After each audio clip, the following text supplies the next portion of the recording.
যে সেনাবাহিনী, সেই সেনাবাহিনীর শত্রুরা তারা চক্রান্ত করে বিডিআরে যে অভ্যুত্থান নাম করে সেনাবাহিনীর চৌকস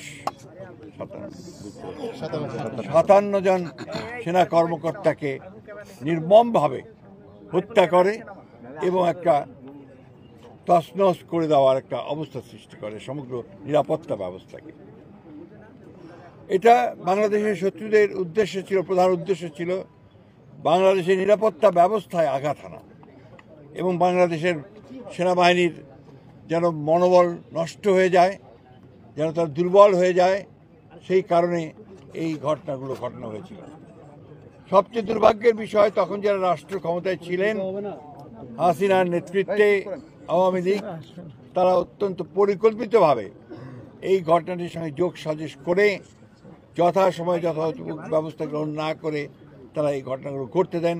2 দিন ধরে বিডিআর পিলখানাতেই হত্যাযজ্ঞ চলে এবং আজ পর্যন্ত, এখন পর্যন্ত এটার যে পূর্ণাঙ্গ সঠিক নিরপেক্ষ তদন্ত, সেই তদন্ত হয়নি।